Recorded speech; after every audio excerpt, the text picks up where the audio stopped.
Olá, seja bem-vinda, seja bem-vindo a mais uma edição do Análise dos Fatos, trazendo as principais notícias do dia, abrindo a semana, segunda-feira, 3 de julho de 2023. Oi, Felipe, boa tarde. Salve, salve, grande Raiz, equipe da Eldorado FM, melhores ouvintes, sempre um prazer falar com vocês aqui no Análise dos Fatos, que logo em seguida fica disponível nas plataformas de podcast. Vamos com tudo. E vamos aos destaques do dia. O presidente da Câmara, Arthur Lira, quer votar a reforma tributária ainda nesta semana, mas a proposta enfrenta resistência como a do governador de São Paulo, Tarcísio de Freitas. O Tribunal de Justiça de Goiás, o mais bem pago do país, expande as regalias com salários que chegam a R$170 mil.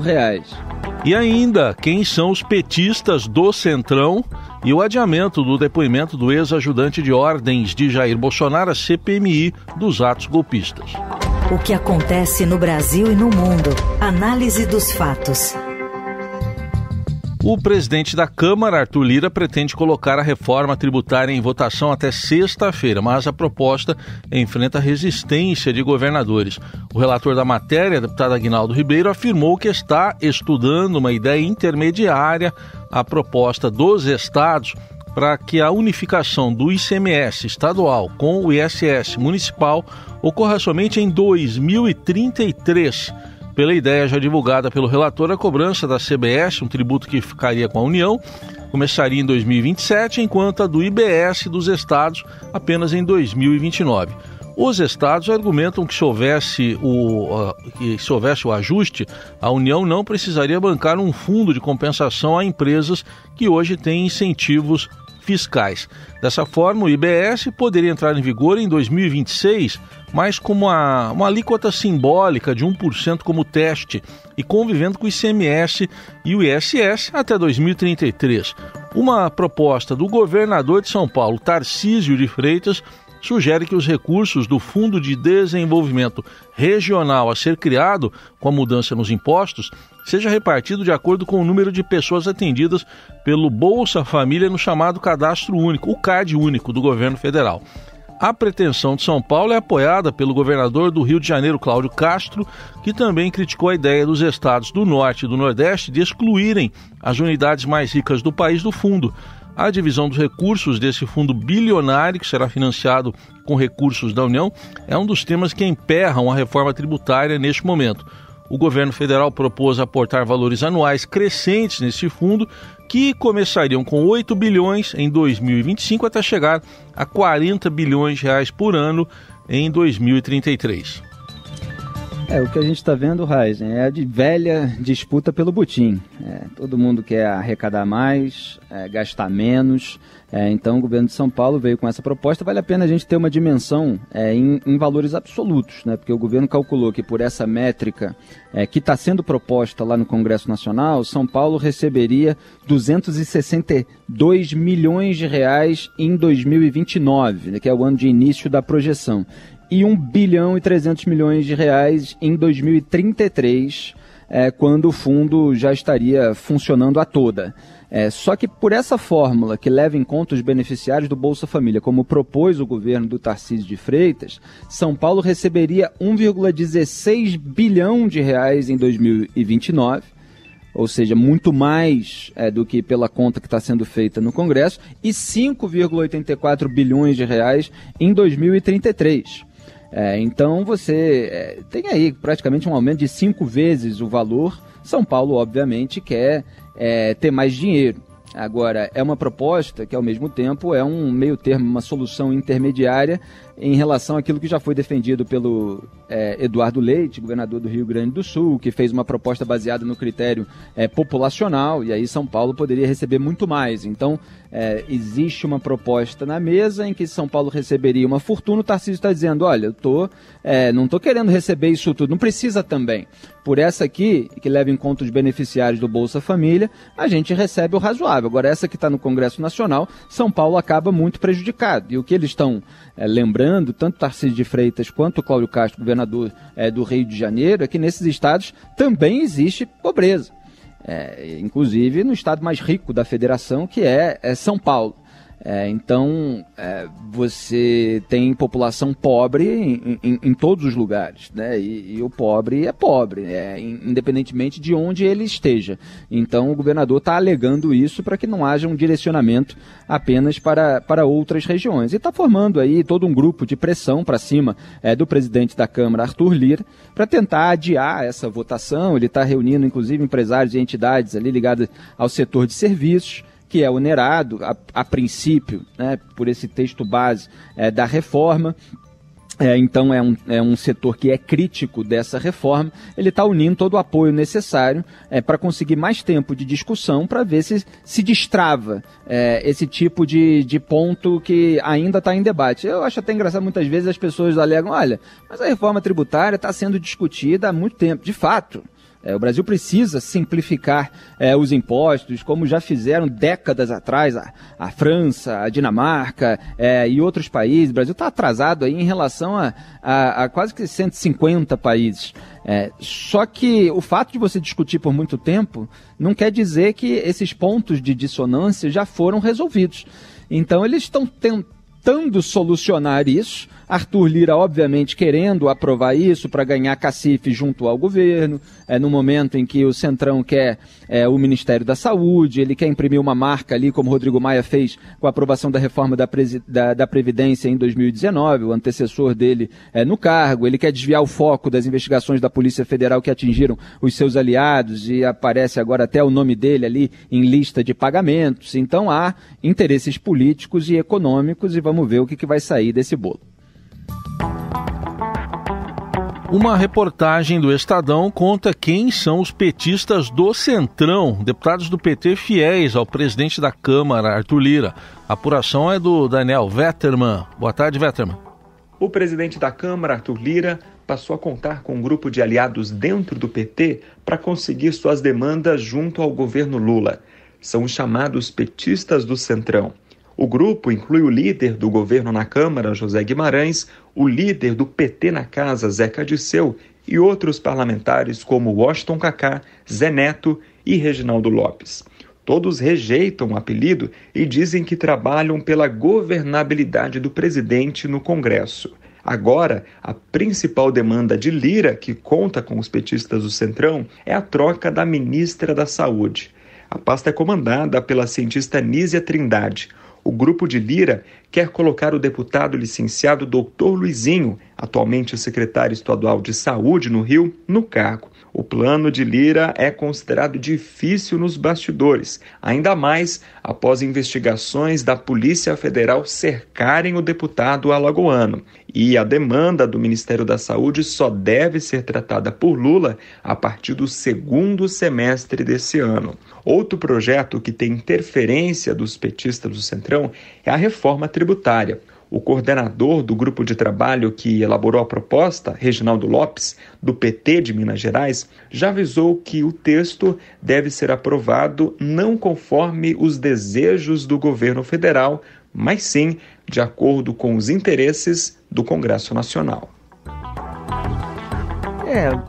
Você tem o patrimonialismo na política brasileira atual em todas as esferas, e isso une todos eles, assim como o desejo de você absorver o maior número possível de emendas, de verbas, para você levar o seu reduto eleitoral e conquistar maior poder político, fora, eventualmente, o que se possa fazer com esse dinheiro nesses mecanismos bastante obscuros que a gente vê de vez em quando serem desvendados pela equipe de reportagem do Estadão e pelos órgãos de fiscalização e controle que correm atrás. Então, não há muita diferença entre os procedimentos adotados por diversos petistas e aqueles adotados por Arthur Lira e pelos seus aliados. Então, esses petistas ficaram mais próximos do Arthur Lira porque conseguiam mais recursos, do orçamento secreto, inclusive, criticado pelo Lula ao longo da campanha eleitoral como um mecanismo que cria o maior esquema de corrupção da história. Continua aí.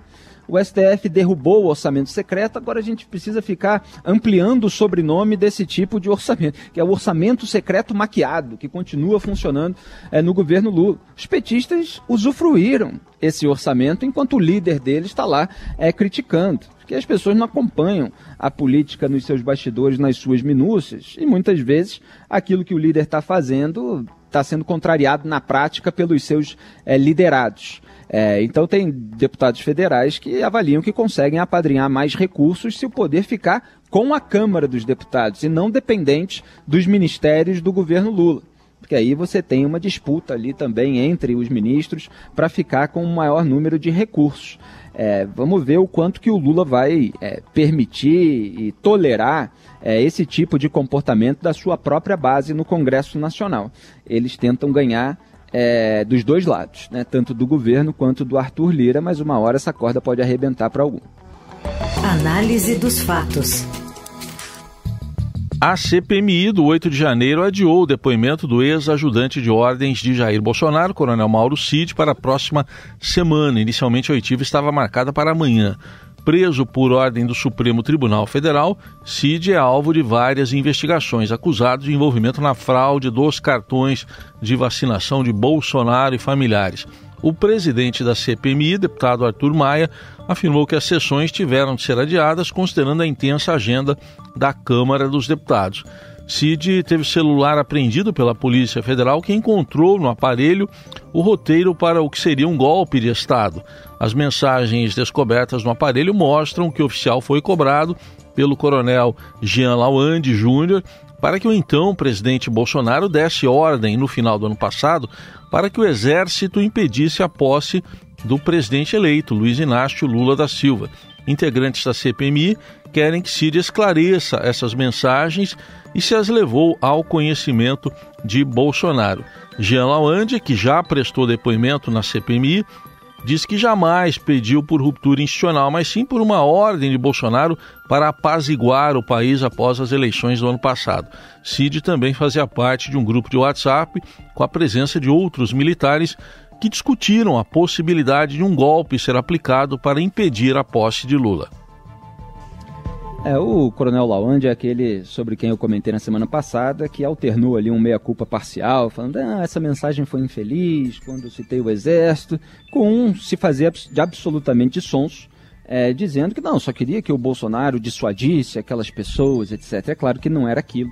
Ele estava falando que o Bolsonaro não podia recuar, que ele iria ser preso, que ele precisava dar ali uma palavra de ordem, obviamente se referindo a um golpe de Estado. Inclusive ele encaminha uma mensagem nesse sentido, citando a própria palavra golpe, mostrando que se viesse do Exército pareceria como tal, e se fosse, precisava então do Bolsonaro para dar um certo ar falso, evidentemente, de legitimidade nessa interpretação maluca que lamentavelmente foi legitimada por alguns juristas. Então o Lawande, eu chamo de Lavande porque ele lavou aquelas mensagens e que ele troca justamente com o Mauro Cid, que poderia ter essa oportunidade de esclarecer, mas pediu ao STF para não ser obrigado a comparecer à comissão, e aí a ministra Carmen Lúcia determinou que ele compareça, que ele se apresente à CPI, mas o autorizou a ficar em silêncio. Então, acho difícil que ele realmente saia do silêncio, né? O Lavande, naqueles pontos mais comprometedores, ele recorria ao silêncio. Mas ele resolveu falar um pouquinho e só se complicou nesse pouquinho que falou. Acho que o Mauro Cid tende a ficar em silêncio. Vamos ver se ele surpreende, seria ótimo que ele, pelo menos, trouxesse algumas explicações, algumas alegações. Inclusive sobre o caso de fraudes em cartões de vacinação, de repente pode haver maior esclarecimento sobre o que aconteceu, no sentido de confronto, né?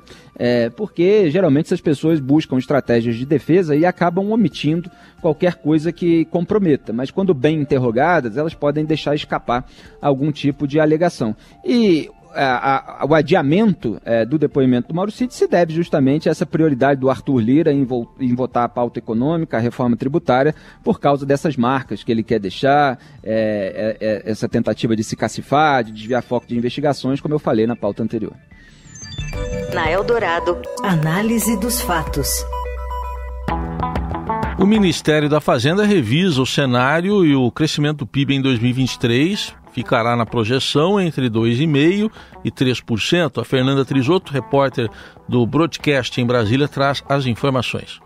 Mais cedo, o secretário de Política Econômica do Ministério da Fazenda, o Guilherme Mello, comentou que a pasta está revisando os cenários de crescimento e ele estima que o PIB do Brasil vai avançar entre 2,5% e 3% em 2023. Ele falou sobre essa nova projeção mais otimista da Fazenda durante a instalação da Comissão Temática de Assuntos Econômicos do Conselhão. E ele relatou que, inicialmente, o Ministério da Fazenda estimava um crescimento de 2%, enquanto o mercado estava projetando menos de 1%. Mas as revisões para cima já começaram e ele diz que a gente está mais próximo de uma realidade de crescimento entre 2,5% e 3% esse ano, porque o cenário todo melhorou. A inflação está em queda, os juros de longo prazo estão reduzindo, a taxa de câmbio está próxima do equilíbrio e tem uma retomada da atividade econômica que ajuda a sustentar esse crescimento. E isso já está sendo visto no Boletim Focus. A edição que foi divulgada nessa segunda-feira voltou a mostrar um aumento na projeção do crescimento, um pouco mais marginal do que nas outras semanas, mas a mediana para alta do PIB em 2023 subiu de 2,18% para 2,19%.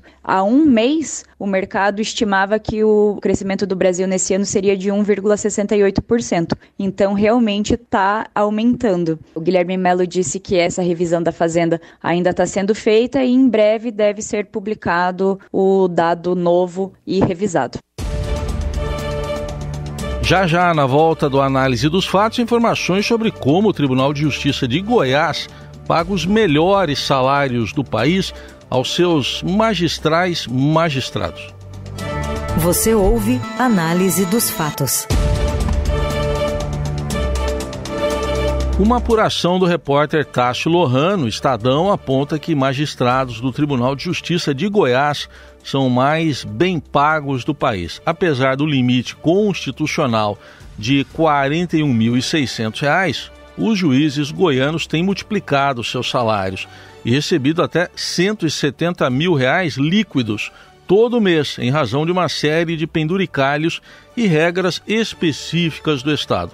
O valor equivale a 4 vezes mais do que a remuneração de um ministro do Supremo Tribunal Federal, que está no topo da carreira. Agora, uma nova legislação expandiu ainda mais essas regalias para os magistrados de Goiás. A pedido do presidente do Tribunal de Justiça goiano, Carlos Alberto França, a Assembleia Legislativa do Estado aprovou e o governador Ronaldo Caiado sancionou em março uma lei que transforma gratificações de cargos e funções comissionadas em verbas indenizatórias e, portanto, permite que os valores sejam pagos acima do teto remuneratório e livre de imposto de renda.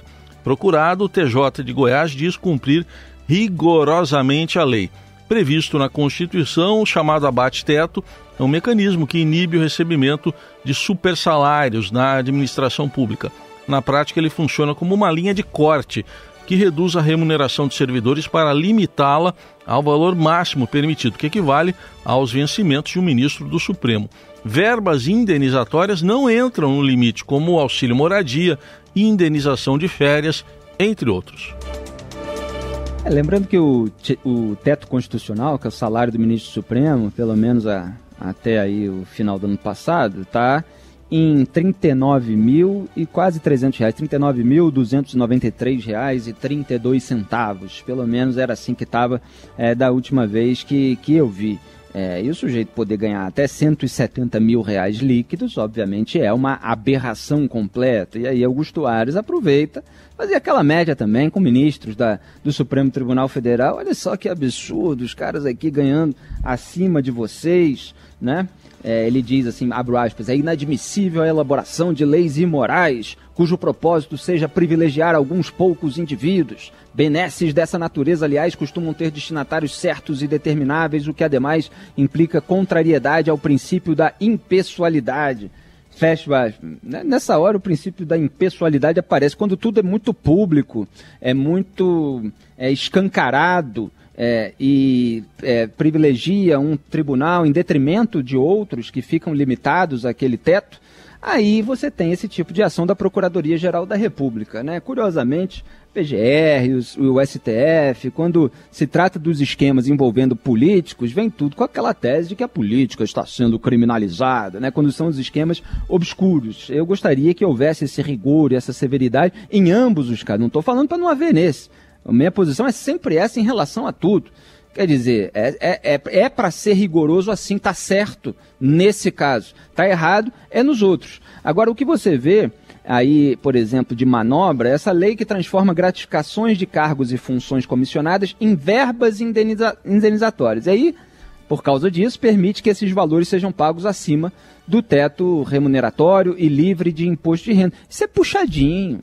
Isso é manobra, foi sancionado pelo governador Ronaldo Caiado. E é preciso ver também o quanto os políticos gostam de afagar membros de tribunais. Porque não só ganham popularidade com servidores, etc., mas também você pode ter ali uma simpatia, né? Tribunais julgam causas muitas vezes de interesse do governo. Então há uma tendência, inclusive no Congresso Nacional, de se aprovar determinadas medidas que são de agrado de magistrados. Penduricalhos é um tema já bastante comum, sempre visto de maneira crítica por aquelas pessoas que defendem um certo rigor no trato das contas públicas, né? Tomara que essa indecência seja abolida. Na Eldorado, análise dos fatos.